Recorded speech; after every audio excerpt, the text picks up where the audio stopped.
وہ کہتے ہیں جی کہ ہمارے جو بزرگ وہ جب جلال میں آتے تھے تو نگاہ مار کے پورے پورے شہروں کو آگ لگا دیتے تھے. جب جلال میں آتے تھے تو مرید کی طرف دیکھ کے اسے جلا کے راکھ کر دیتے تھے, پھر لوٹے کی طرف دیکھ کے لوٹے کی ٹوٹی کو سیدھا کر دیتے تھے. شیخ عبد القادر جیلانی کو کچھ لوگ ملنے کے لیے آئے تو جب ان کے پاس پہنچے تو ان کا ایک جو غلام تھا اس نے لوٹا جو رکھا تو لوٹے کی ٹوٹی قبلہ کی طرف نہیں کی. تو شیخ عبد القادر جیلانی غوث پاک سرکار رضی اللہ تعالیٰ عنہ کو اس پر ملال ہوا, تو آپ نے جلال سے اس کی طرف دیکھا تو وہ آپ کی نگاہ کی تاب نہ لاتے ہوئے جاں بحق ہو گیا.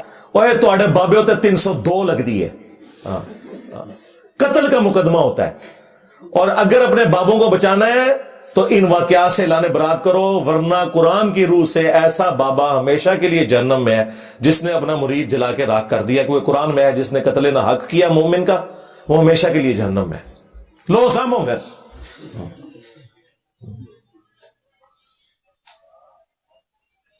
یہ کون سے نبی کے طریقے کے اوپر بابے چل رہے ہیں؟ نبی اسلام نے بھی کسی صحابی کو جلا کے راکھ کیا. انس بن مالک کے الفاظ ہیں بخاری مسلم میں, 10 سال حضور کو وضو کروایا. وہ کہتے ہیں میں 10 سال کا بچہ تھا, میری ماں ام سلیم چھوڑ گئی, میں نبی اسلام کو وضو کروایا کرتا تھا. عمر 20 سال ہوئی, نبی اسلام دنیا سے چلے گئے. 10 سال حضور کے گھر کے کام کیے, آپ مجھے کام کے لیے بھیجتے تھے, میں بچوں میں کھیلنا شروع کر دیتا تھا, بھول جاتا تھا. لیکن 10 سالوں میں کبھی نبی اسلام نے مجھے کبھی نہیں فرمایا یہ کام کیوں کیا, یہ کیوں نہیں کیا. اور تمہارے پیر جو ہیں وہ ان مریدوں کو جلا کے راکھ کرتے تھے جو مرید اس لیے ہوئے تھے کہ اپنی آخرت بچائیں گے. وہ مرید نے اپنی آخرت کیا بچانی تھی, دنیا سے گیا اور تمہارے بابے کی آخرت بھی ساتھ ہی لے گیا. بابے نے آخرت بچانی تھی, بابا خود جہنم میں چلا گیا ساڑ کے. اگر یہ ایسا ہے, اگر عبد القادر جیلانی کی طرف یہ غلط منسوب ہے تو وہ بری ہیں. ان کا دعویٰ ہے کہ نہیں انہوں نے یہ سب کچھ کیا, تو ٹھیک ہے, پھر ان کے اینڈ رزلٹ کو سنبھالو. تو جلا کے راکھ کر دیتے تھے جی, نگاہ مارتے تھے. نگاہ میں اللہ تعالیٰ نے اتنی طاقت رکھی ہوئی تھی ان کی.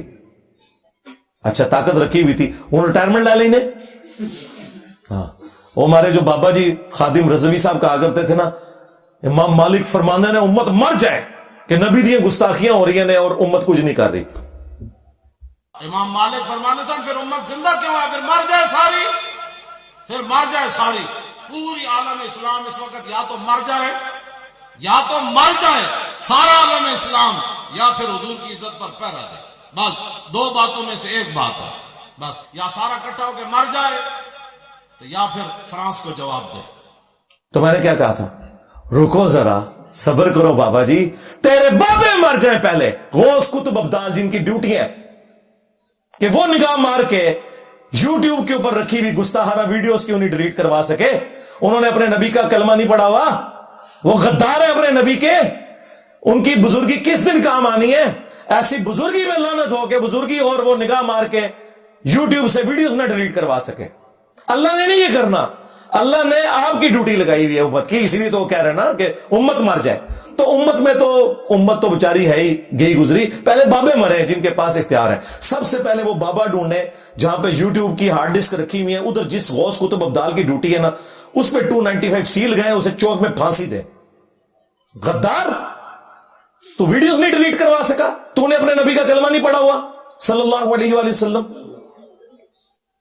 عزتیں ویل کی ہیں تم نے اللہ اور اس کے رسول کے نام کے اوپر, چندے بٹورے ہیں تم نے اللہ اور اس کے رسول کے نام کے اوپر, سواریاں سوار کی ہیں تم نے مکے اور مدینے کی آوازیں لگا کر, اور پھینکی ہیں بغداد شریف, اجمیر شریف, دیوبند شریف, بریلی شریف.